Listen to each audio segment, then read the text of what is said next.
Welcome, everyone. Thank you for attending the screening this evening of Stonebreakers. It is my pleasure to welcome to UCSB our two filmmakers. We have Valerio Ciriaci, who is the director of the film, and Isaak Liptzin, who is the cinematographer and producer of Alwyn Films. So please join me in welcoming them. Thank you. So it was such a thrill to see this on the big screen. And one thing that really struck me was the emotional charge of the film, all of these scenes. And my first question for you tonight is, what inspired you to make a film about this relationship between monuments and politics and history? Right. I guess we have to go back in time a little bit, and exactly to 2012. Mm-hmm. This is the time when we started working on our first film. It's called The Folly Where's the Warrior, and in that film we tell the story of a monument, but in this case it's a monument that was built in Italy in 2012 to honor a fascist general, Rodolfo Graziani. And we happen to follow the story, and also particularly the protest that the construction sparked and triggered, and especially among the Ethiopian community in the diaspora. This because Rodolfo Graziani, this fascist general, was known for his war crimes committed during the colonial enterprise in Ethiopia, and as well in Libya, but particularly in Ethiopia, where he was also viceroy of the colony for a while. That project lasted a few years, but it was the first time that where we saw this nature of monuments that really intrigued us. Now, this capacity of monument to really ignite political action in the present day. It was a way, perhaps, by not because the mayor that built this monument wanted initially, but it was also a way to recover a part of history, of Italian history, that is not discussed much. It was a way of talk about Italian colonialism or what happened. It's really a chapter of history that is not discussed much in school. Both Isaak and I studied there, and it was really a learning experience for us, really to learn about history, and doing so by following a political action in the present day. And so when we go back from that project, we finished it in 2015, we go back in the United States, but we always lived there. I moved here 12 years ago. But immediately we become interested with the symbol of Columbus. And so that's the film that we were going to make. It was a film about Christopher Columbus. We were really very, very curious to know more about this character and why it is. We wanted to know why. It was so revered and celebrated by Italian Americans. That's something that we didn't experience growing up in Italy. Columbus is not a character that is so much monumentalized. There is a monument and statues in Genoa, the city where it's from, but it's not celebrated. We don't have a national holiday like in Italy about Columbus. And at the same time, we were really also interested in the counterpart, right? In the indigenous activists that have been protesting the symbol, the holiday, national holiday, they were telling us another part of the story. And so that's the film that we wanted to make. And we researched a lot, some years. And then 2020 first started with COVID. We all know we have to put the project in standby like many other filmmakers.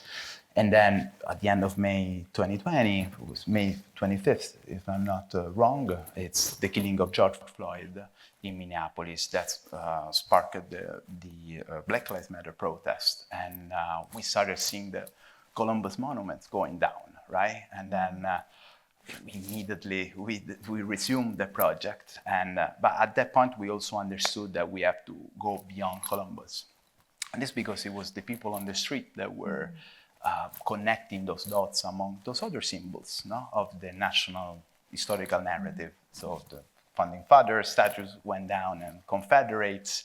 And so in May 2020, we kind of scratched the project, and we started this new one. And we started by traveling. It really was, this film can really be seen as a road trip, as a diary, really, of those travels that we've done in the year and a half.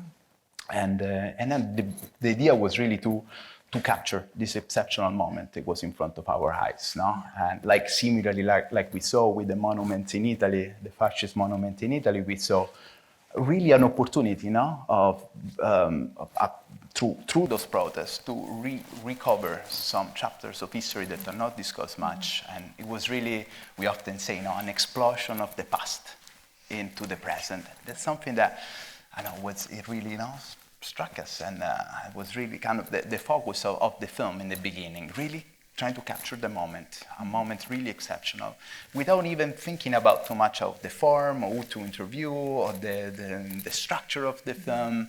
It was really like, let's go in the streets. And we started in New York, where we live, but we soon made a trip to Philadelphia, you saw, and then even southern to Richmond. We knew about Trump going to South Dakota to make a speech in Mount Rushmore. So most of the time we had to also prevent and think ahead of what the next conflict was going to be, because it was really something that was moving so fast, right? And then at some point we realized that this project needed to grow and to go beyond the simple capture of the moment. I'm not sure, it was perhaps like in January, it was after the election of Biden, that we understood that we were going to make the same mistake that we didn't like. Now, the way media were portraying that movement, no? The spectacularization of the removals, no? It's the iconoclast fury, no? It was all over, no? The first page of journals and newspapers, but that's not what we saw. Even when we spoke with people in the streets, it was way more subtle and complicated, and it wasn't just about removal. And that was clear from the beginning. No? Those activists were also rediscovering other places of memory, no? Perhaps place of memory that has not been discussed much, that are a little underfunded often. And also we start seeing, you know, the little seeds being put of new monuments, perhaps. Now, the idea of a new kind of memorialization that should come up, no? Even perhaps now that go beyond the classic statues on a pedestal, on a horse. Now we really saw an attempt by those communities on the ground to really rethink the way we memorialize history, you know? Something that can perhaps be more inclusive, that perhaps, you know, interrogates and ask the community where you built that monument, not what they want, because people need to have a saying of what we should put, no, in their square. So at the end, it became something that tried to go beyond the simple discussion. Oh, we want this monument? Yes, no, we don't want it. Like Columbus is good, no, Columbus is bad. We wanted really to open up a broader reflection on the way we memorialize history, and also the way the political activists can use this struggle to connect, you know, those past struggle to the present day. Because at the end, it was really the movements, people on the street, no, show us they again and again and again were really like they were for practical change in the present as much as they were about like retelling a more correct version of the past. That's so interesting. So this film was born after first you had turned your lens onto monuments in Italy, and then it came back to turning the lens onto monuments here in the US. And I think the film really brilliantly intertwines the story of monuments with the story of movements. And we had the Black Lives Matter movement, we had Native American sovereignty, we have Italian American heritage. As filmmakers with a kind of formazione italiana, from the outside looking in, what is it about the relationships between these monuments and these movements that you see as making them uniquely American? Want to take that one? Sure, I'll take a stab at it. It's an interesting question, and something that we had to sort of reflect, I think, in different ways at different times during the making of the film, because sort of the positionality of our gaze was certainly something that's very important to think about these days when you're making a documentary, and especially when you're making a documentary like this one that's, for the most part, not really telling the stories of communities that we belong to. And as you said, we have this sort of outside viewpoint. For those who don't know, I also, while I sound American, I lived most of my life in Italy before moving to the States about 10 years ago. So I think going back to what Valerio said, I think right at the beginning of the protest, we were really caught up in the energy of that moment, and going out into the streets every day and talking to people and filming the protests that were happening. It was a really heated moment, obviously, and it was a moment in which, partially through what we saw was happening to monuments, but also in the broader protest movement, you could really feel beyond the specific demands that, of course, started with protests against police brutality and then systematic racism more broadly, but how it sort of grew quickly also into a wider anti-system protest, right? And there was this feeling of something revolutionary in the air. You could kind of see it in people's faces when you were talking to activists and filming these moments in the streets. As time went on, we had to start to think a little bit more about the form of the film, the structure of the film, and really what the deeper goal was going to be, I think, right? The message, this kind of stuff, and the broader story and the narrative, and how is it going to end, and all of these things. And that was tricky because we realized quite quickly we couldn't be the ones to provide sort of a definitive answer to some of these questions, or to come out with a complete sort of issue-driven film that would really get to the root, let's say, of Confederate monuments and why those are so problematic, or even the Columbus Monument, which is probably the symbol that we spend the most time with. There's so much history there, and there's so much context that we wouldn't probably be able to even grasp and convey because it doesn't even belong to us. So that's where we started to really, I think, be guided by the protesters themselves and the connections and the movements that we highlighted, like you mentioned, were the ones that were sort of coming out more often when we were following the news, and what's the monument that's next that's going to be protest, that suddenly there's some news about, or something like that. And that's where the road trip comes back in. It was always going to be a somewhat arbitrary film. It was always going to be somewhat limited, and we knew not an issue-driven film with talking heads that are going to give you all of this sort of like information and a specific message. I think what you see in the documentary is our own learning process in some way about those movements. And there was a lot of research, behind the scenes. We read a lot of books. We had already read a ton before for our Columbus project. That was really our sort of the backbone of our research process. And then as we went into the months after the killing of George Floyd, and then into the next year, there was a lot more context that you see us learning it, I think, in the scene, and us drawing the connections between the different movements.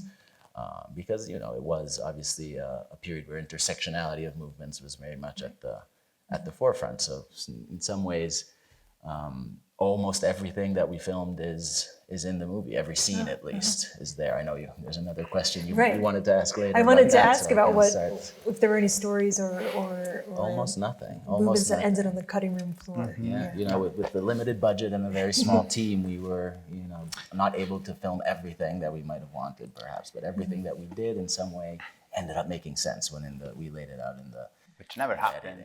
I mean, with the previous films, there were hours and hours of footage, entire interviews that didn't make the cut. So this time, I think everything kind of found its own place. This is really a mosaic kind of composition, and every little piece found its place.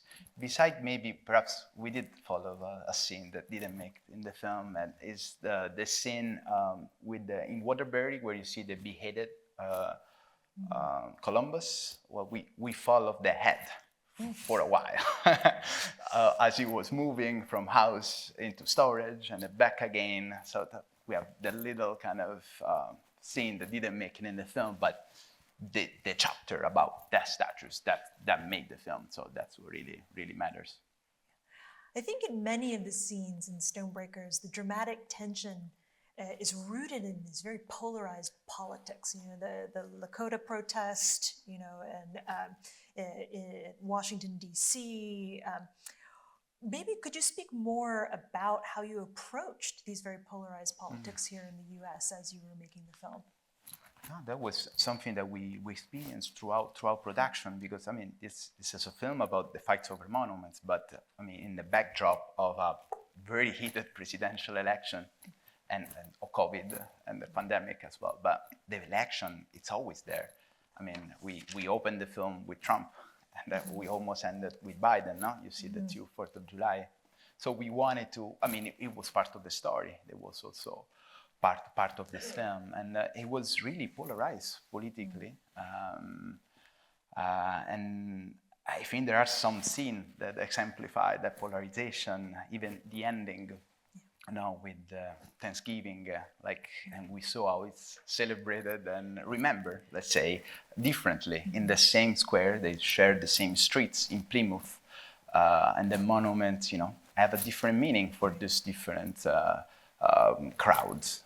And those are, I think it tells very well of what's even perhaps of what we are right now, with a very kind of polarized country.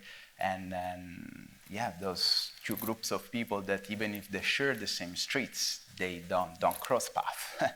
And that's where we are now, but eventually they will cross paths, and we filmed some of that in 2020. That happened a lot. There were some moments of real conflict, where really kind of but the history was discussed publicly in the streets, and we don't think is negative per se. It's actually something that I think this is also a way we should approach history. History should be discussed, even if the conversation can be a little violent. But what is important is we have this alive relationship, lively relationship, that we actualize history, that even if it makes us a little uncomfortable. And that's why we saw such an opportunity in that year and a half. Really, it was really a way of looking at history more lightly, in a more sober way, right? And perhaps looking at a more clear truth about what we are, what this country is, right? Now we are not in the same position. We know what happened, so there is so much work to be done still.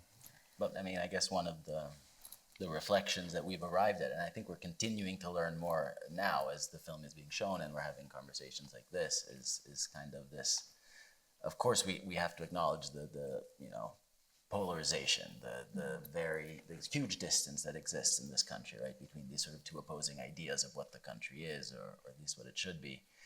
At the same time, it seemed to us that in those moments of contestation of the statue, the using of the symbol, right, to talk about these broader questions, there really was something new and some sort of opportunity there that perhaps we still have to seize. And it looked violent sometimes, and it's hard to hear, and you hear stuff bubbling up, right, in those moments that is really difficult to acknowledge and recognize that this is part of our society. You hear the racist comments, for example, in Philadelphia, that sort of thing. And then what was starting to come out was the counter reaction, I guess, from certain elements, especially city administrations that would seek to take down the statues themselves, right, nominally satisfying the requests of the protesters.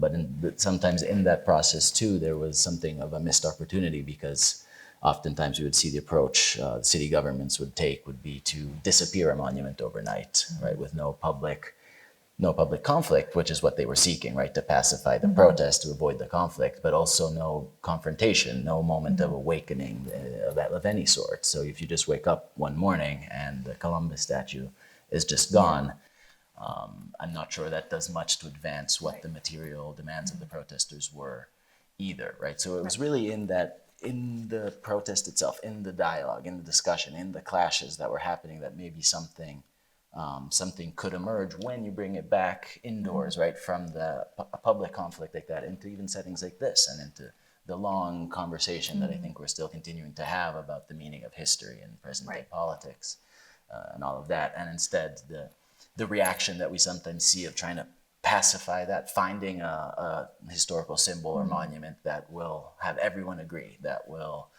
be conciliatory in some way, that probably doesn't exist, because there's too many different memories within a community, especially in a country like the States, where you brought up there's so many different groups with different backgrounds, with different historical experiences.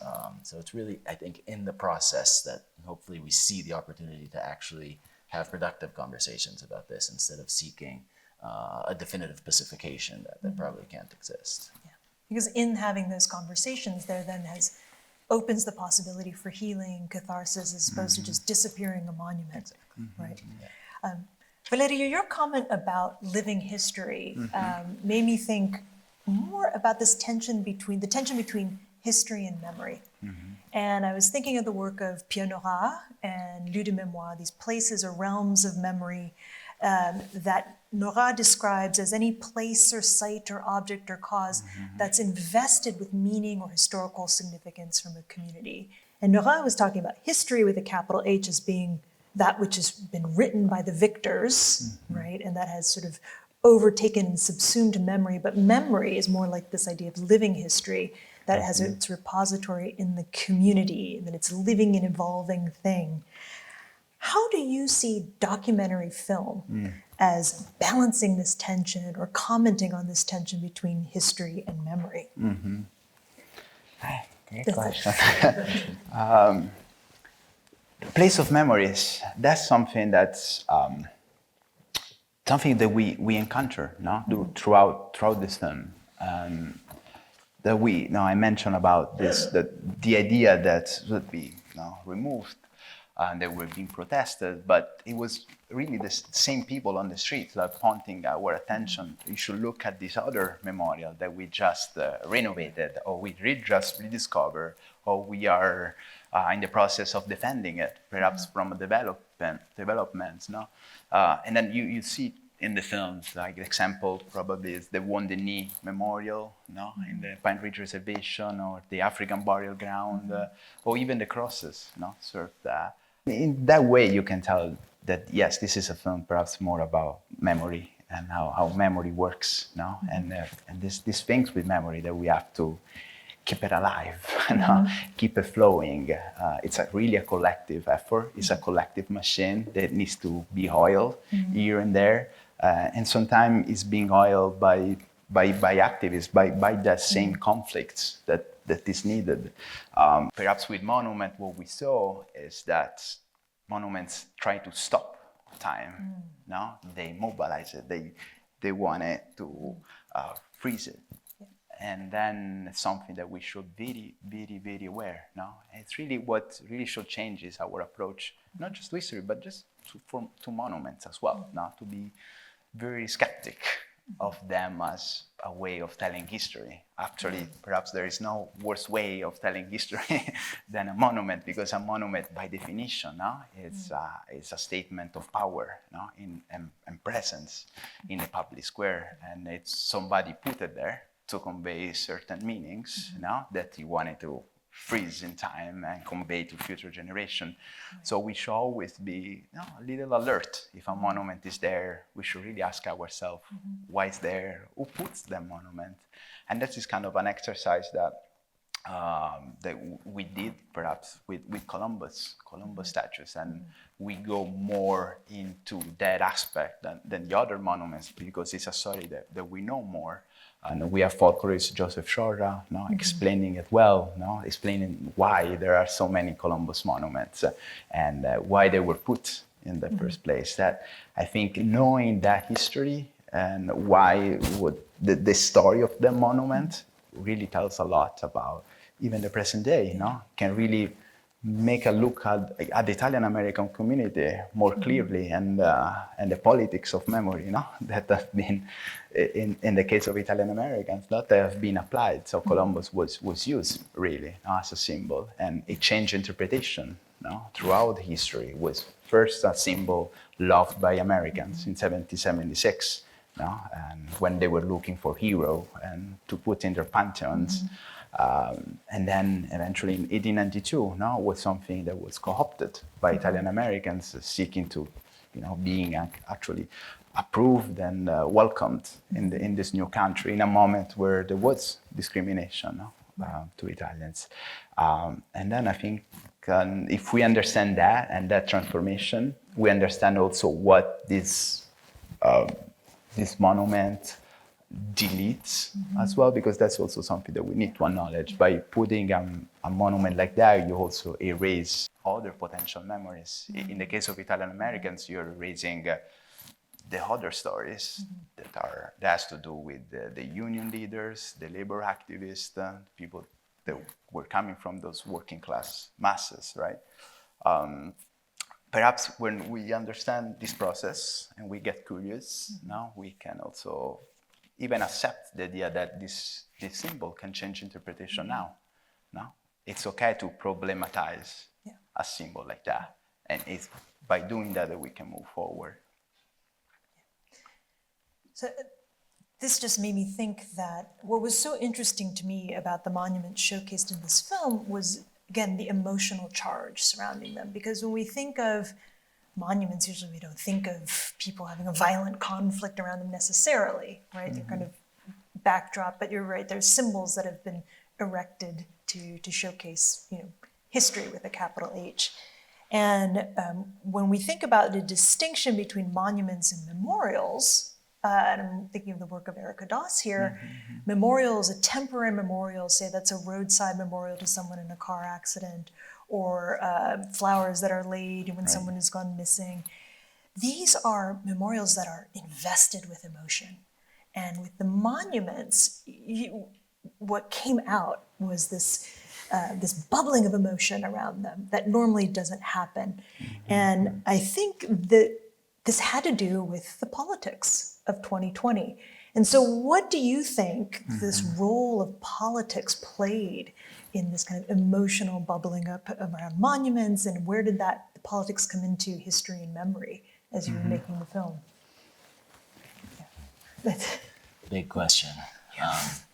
I think one of the things that we noticed that was really interesting through filming, and hopefully you saw some of it in the documentary, is how those two things mix a lot, right? In those months, the memorial and the monument, and how the monuments, through the actions of protesters, are kind of transformed more into memorials, and we would say sometimes also counter monuments.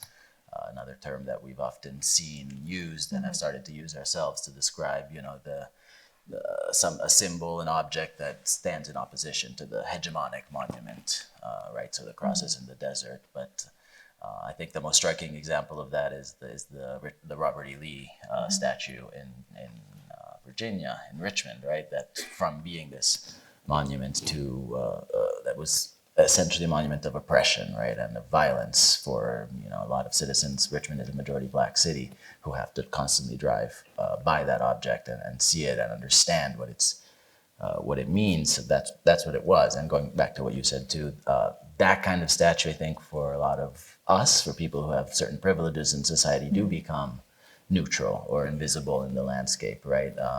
It's possible for us to drive past a statue like that and really not even wonder what it's about and who put it there, why it was put there. Obviously not the case for other people in our communities whose history is so directly connected and was so directly oppressed by the people who built that monument and who built it with the idea and the objective, right, of reinforcing those hierarchies. So you see this interesting mixing, and you see how when that monument, the pedestal, is completely covered by graffiti, right, and around it we see all these small messages, informational messages, even in small tributes that are left by people, memorials. It completely changes the meaning of that space into something different. And then going back to what I said before, that thing is completely gone.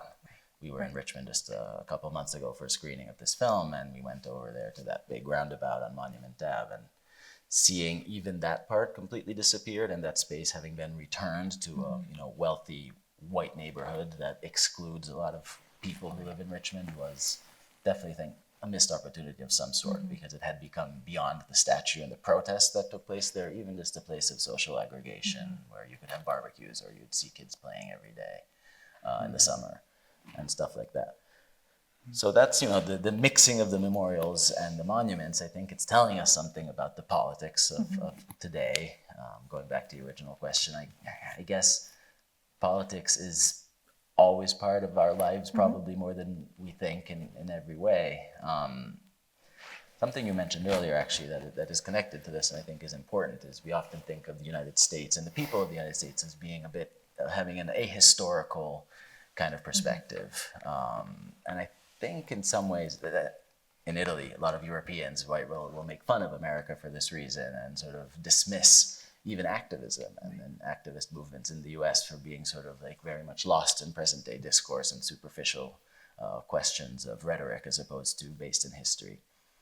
I think what we saw in those months was something of the opposite. It really was a moment in which I think we could realize that people were a little more aware of their history than we might have expected. And the core of that, I think what the protesters were asking us to do was to recognize historical continuity that is so important in a country like the United States. Again, Europeans will say, oh, they have no history, but the constitutional order of the United States and the legal institutions of the United States date back to the late 18th century, and that can't be said for almost any nation in Europe or in the world in most cases. That's why that's so important. That's why it's so important for Black activists to point at a Confederate statue and say, we're attacking this not because it's a superficial symbol. It's not a symbolic battle for us. There's a direct, specific continuity between the inequalities that we face today and the oppressions that we face today and those of our ancestors who were enslaved by men like this. That's like the core of it is there, and perhaps it's not a history of notions, a deep understanding, but that's not necessary of that specific historical character, what they did, what they didn't do. Oftentimes it was just anger at a broader system that any white man up on a pedestal on a horse is going to represent that in some way, right? If I may add, it was really about reappropriation, of the public space. Sometimes we kind of forget about that, but that what the example really tells us, is this: people were not just attacking and vandalizing these Confederates monuments; they were really reappropriating a neighborhood from where they were excluded. And that symbol from exclusive became an inclusion. It was really a gathering place for the protest. People was a moment, a place where people were mobilized to go on protest, so just even to meet and to have meetings. I think that's, if we take for granted what Isaak said, that everything is political, then we should assume as a collectivity, the responsibility of what goes in our square, what monuments go and what we should put there. We shouldn't leave that to some mayor or how you call it, city planners or urban skippers. Like it falls on us, and that's why I think it's important to see how community now are working in really redefining what a monument should be. Even the crosses, those are collective efforts. They're it's a group, various group of no-profits, that come together, and they started from the ground up, really reimagining and putting those crosses, or the prototypes as well, that we filmed in Philadelphia. The new monuments that just came out in New York City and I invite you to go and visit, if you happen to visit New York, to the Triangle Fire, close to Greenwich Village. This is a memorial that took many years, but it was really much of a collective efforts by unions, by historians and professors like you, by students, and they put up this very beautiful memorial to a collective of people that were, in this case, the victims of this tragic fire that happened at the beginning of the 900, where many workers died. So we have good example of what we can do. You just telegraphed my next question about if there was an monument that got it right. It sounds like it was exactly this one. This, I invite you to check it out. We actually made a little bit of advertisement here, but we did a little short documentary for Casa Italiana NYU, that is among also the sponsor of this film. We made a short documentary about that whole experience. So we used some of the archival material, some footage to show how this monument was thought, imagined, and then built by a collective of people, and eventually to honor a collective of workers that died there. So you can find it online. Great, thank you. So I have one last question before we open up the questions to the audience. It's just on a personal note, given everything you were filming, the emotional charge of it all, sometimes the violence that you were running up against. What was it like for you to be in the middle of all of that conflict personally while making the film? It's always a changing experience. Everything we do, it's a learning experience for us. It's a defining experience. it takes all ourselves, and we come out eventually as so changed, improved people. And this is because of all the amazing people that we met during this film. This whole film wouldn't be possible without many conversations that we have on and off cameras, with the many activists that we met during those trips.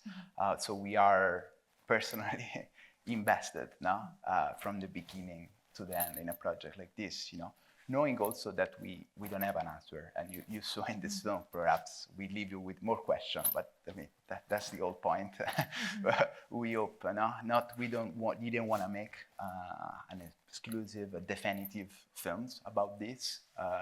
So we know also that that our telling of the story is partial, and we are not the only films. There are many other filmmakers that have made incredible works about this, and I invite you to see it. If you're looking at the story, specific story about the Lakota Nation and Mount Rushmore, there is a great documentary about that, or about Confederates monuments. So hopefully we can be part of that conversation. I think one of the lessons we've learned from this film is the importance of conversation and keeping the conversation going around monuments, around politics, around movements. And I'd like to thank you for having this conversation with us here tonight at UCSB, and thank all of you for coming. Please join me in thanking Valerio and Isaak of Awan Films. Thank you. Thanks. Thank you, Stephanie, for having us.